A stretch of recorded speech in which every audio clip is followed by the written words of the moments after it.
Salut à tous, aujourd'hui on se retrouve pour un nouveau tutoriel. Aujourd'hui on va apprendre à mélanger chacun des events et dans tous les détails, toutes les infos qu'il y a à savoir et comment ça va se passer. Donc on va commencer très rapidement avec le 3x3.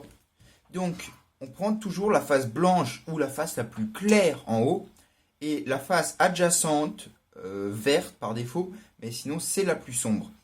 Donc ça pourrait être le bleu, mais non, c'est le vert vu qu'il y en a. Et donc un mélange, ça ressemblera par exemple à cela. Donc il s'affichera dans l'écran. R, c'est-à-dire qu'on va bouger la face de droite. U2, B', donc dans ce sens, dans le sens anti-horaire. L2, F', D. Alors, si vous ne connaissez pas les notations internationales, vous aurez un lien juste ici vers un superbe tutoriel qui explique toutes les notations à connaître. Donc là, il n'y a rien de très compliqué à savoir. Essentiellement, l'orientation à connaître, parce qu'en fait, sur tous les cubes, la plupart du temps, c'est une méthode très simple. Il n'y a rien de compliqué à connaître. Voilà. Donc, et cette méthode, entre guillemets, parce que ce n'est pas un vrai mélange, cette méthode de mélange est, entre guillemets, universelle, adaptable du 2 par 2 à l'infini par l'infini, excepté qu'il va y avoir des petits détails, et on va les voir en passant au gros cube. Et encore une fois, cette méthode, c'est adaptable après au blind, au one-handed, au fewest move, au fit, au multi-blind, etc. C'est une méthode universelle qui est très très pratique. Donc on passe au 2 par 2 maintenant. La méthode c'est la même, et selon les mélanges, eh bien il se peut que vous n'ayez pas vous ayez que des mouvements R, U et F. Donc un mélange, par exemple, c'est R, F', R2, F, U2, R'.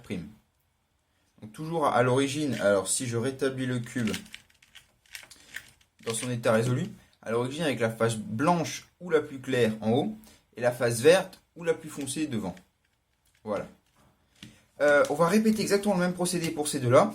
Vous voyez que si on retire la ligne du milieu, parce qu'il n'y a jamais dans un mélange, il n'y a pas officiellement de mouvement de ligne du milieu. Si on oublie la ligne du milieu sur le 5 par 5, eh ben c'est 2 fois un 4 par 4. Parce qu'il n'y a plus de ligne du milieu. Donc le mélange est sensiblement le même, c'est la même méthode. Alors attention, quelque chose qu'on ne va pas trouver sur le 4 par 4, c'est petit r, petit l'. Ça revient à faire une rotation. Alors qu'on peut très bien l'avoir ici, parce que les centres sont fixes. Ça peut très bien arriver, et ça arrive même régulièrement. Donc, vous verrez encore une fois à l'écran deux versions du scramble. Ça dépend, la première avec les W est entre guillemets officielle, mais les deux sont trouvables sur les timers en ligne. Donc, ça donne R, U with, donc c'est-à-dire les deux UW 2, BW ici, L2, F', D. Petit D quoi, D avec. Donc voilà, c'est à ça que ça ressemble. Et la méthode, encore une fois, est universelle. De même pour le 5 par 5, R, UW2, BW', L2, F', DW. Et le plus intéressant là, c'est bel et bien le fait qu'il y ait des W, des mouvements de plusieurs tranches, c'est ça qui nous intéresse. Et encore une fois, c'est le même principe sur les 6 par 6 et 7 par 7. Pareil, si on retire la ligne du milieu ici, on a 2 fois un 6 par 6. Donc, le mélange ici, ça donnerait R, UW2, 3B', donc comme ça par exemple, L2, FW', 3DW. Donc dès qu'on a un 3 devant, on en prend 3. Et si on a juste un W, eh ben on en prend 2, comme ceci. Donc je rétablis le cube comme il l'était, encore une fois.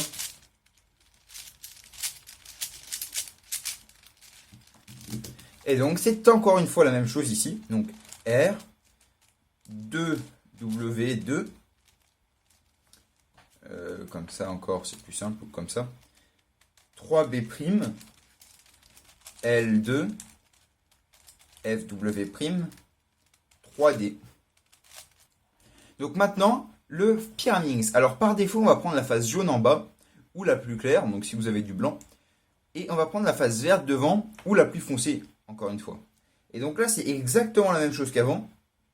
Ça va être du... Sauf qu'il n'y a pas de mouvement F, parce qu'on ne tourne que des pics, on ne tourne pas les faces, on tourne juste les pics. Et ça va donner, comme au Cube par exemple, comme au 3x3, il n'y a que... Et d'ailleurs, un peu comme le 2x2, il n'y a que certains mouvements, donc. R, U, L', B', R', U'. C'est à ça que ça ressemble. C'est comme un cube classique.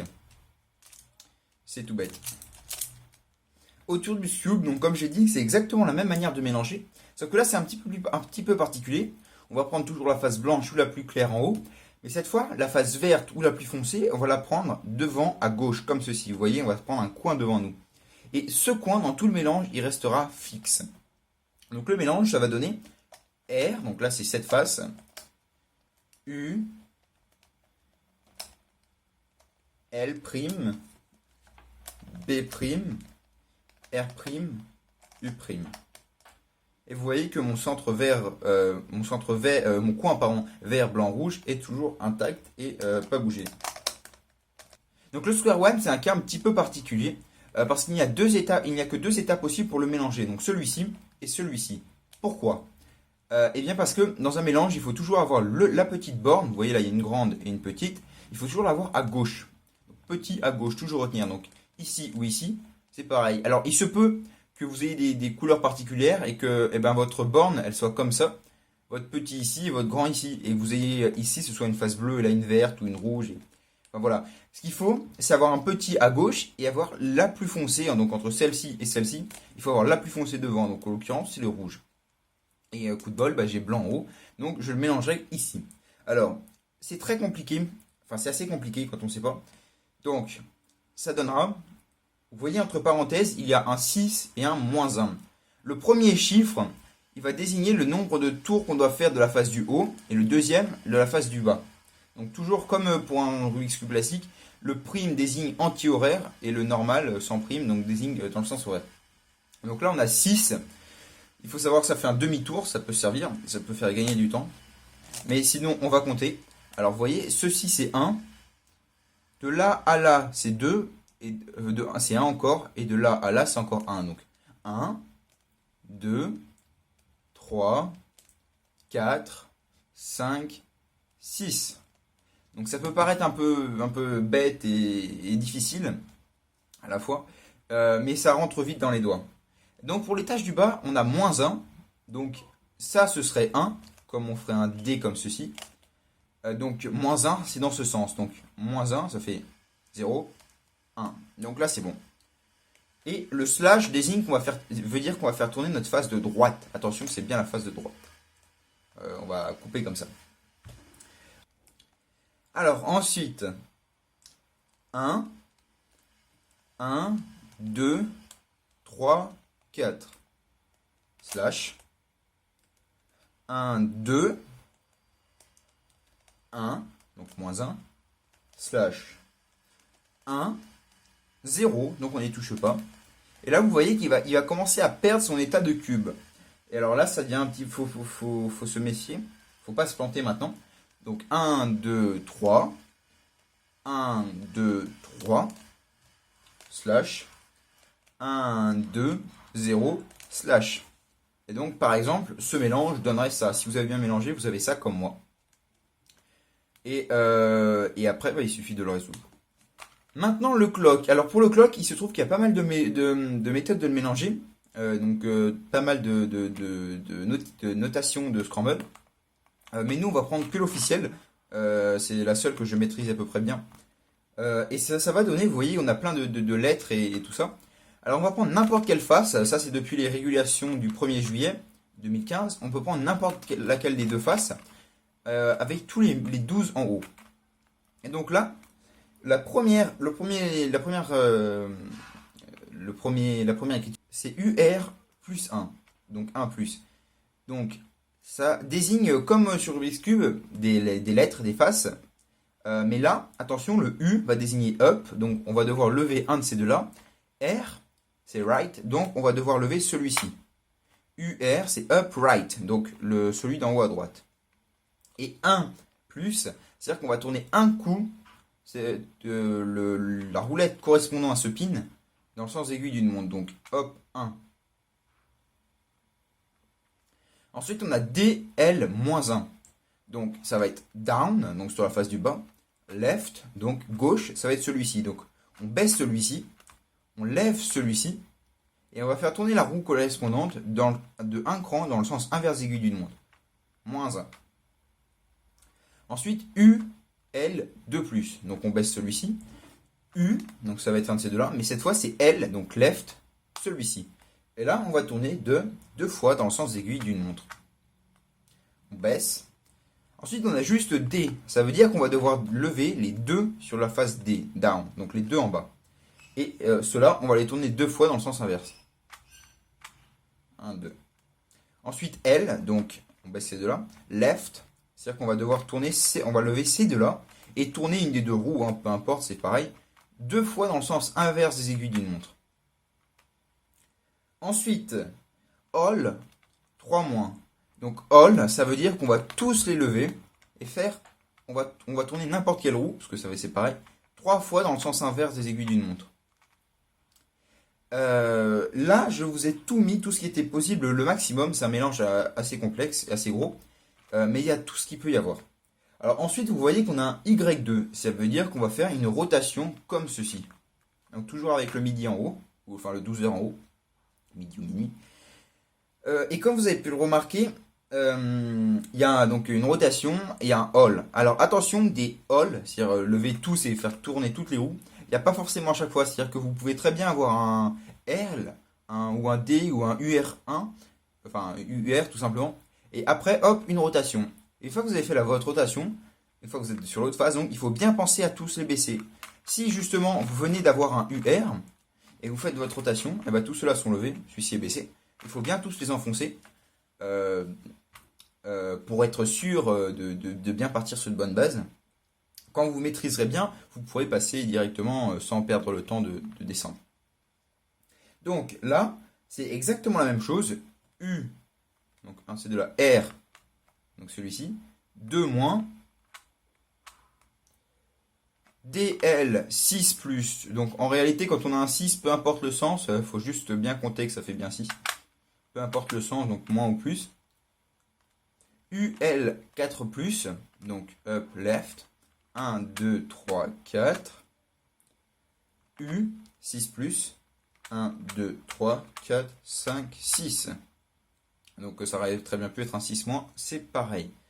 Ensuite, all 5, donc all 5+, pardon. 1, 2, 3, 4, 5. Et pour finir, là, on a des lettres sans numéro. Et donc là, c'est juste les tips qu'on doit lever. Donc on les baisse tous. Et on a DR, donc down right. DL, donc down left. Et UL, donc up left. Donc vous me direz, c'est un peu bête parce qu'ils auraient juste à nous dire D et UL. On lèverait les deux d'en bas et celui-ci ici.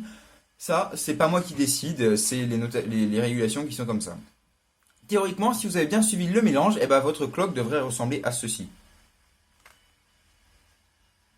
Donc on passe maintenant enfin au Megaminx. Le Megaminx c'est un petit peu particulier, c'est original, je trouve ça très marrant de mélanger un Megaminx. Et donc ça ressemble à ça, c'est une suite de 10 lettres la plupart du temps, avec soit R, soit D, et soit 2 signes moins, soit 2 signes plus. Donc R, ça veut dire qu'on va prendre, comme toujours, la face blanche en haut, ou la plus claire, et la face la plus sombre adjacente, ou la verte, en priorité la verte évidemment, devant. Donc vous voyez comme ceci. On va maintenir avec nos deux doigts toute cette ligne-là. Il ne faut surtout pas la lâcher. Et là, on a R. R, ça veut dire qu'on va tenir tout ça. Et c'est-à-dire que c'est ça qui va bouger. D, ça veut dire que c'est ça. C'est par rapport à cette ligne. Donc R plus 2, ça veut dire qu'on va faire 2 fois R dans le sens des aiguilles d'une montre. Donc, enfin, R plus plus. Donc R plus, R plus plus. D, donc dans ce sens, ça va être D plus, D plus plus. R moins, donc R moins, R moins moins. D plus, D plus plus. R plus, R plus plus.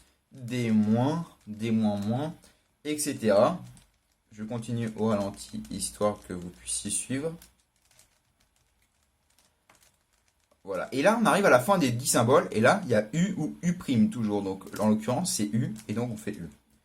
Ensuite, R moins moins. Donc, on descend 2 fois. D moins moins, c'est-à-dire qu'on va dans ce sens. C'est comme sur un 3x3 normal. Enfin, sur un cube. D', c'est vers la... On pousse avec l'annulaire droit. R plus plus. D moins moins. R moins moins. D moins moins. Plus plus, pardon. R plus plus, D moins moins, R moins moins, D plus plus, et là U'. Et le mélange continuera comme ceci sur cette ligne, enfin sur la plupart du temps, et ça continue comme ça. Donc après on peut le mélanger comme ça peu importe comment, donc le mélange est fini, donc je continue, comme j'ai dit, n'importe comment. En tout cas c'est très marrant de mélanger comme ça, ça travaille la vitesse, le cube et tout ça, et voilà. Donc, si ce tutoriel vous a plu, vous a aidé à apprendre à mélanger tous ces cubes, n'hésitez pas à le dire dans les commentaires et en lâchant un petit like. Abonnez-vous, partagez la chaîne et on se retrouve très bientôt pour plein d'autres vidéos. Allez, bye!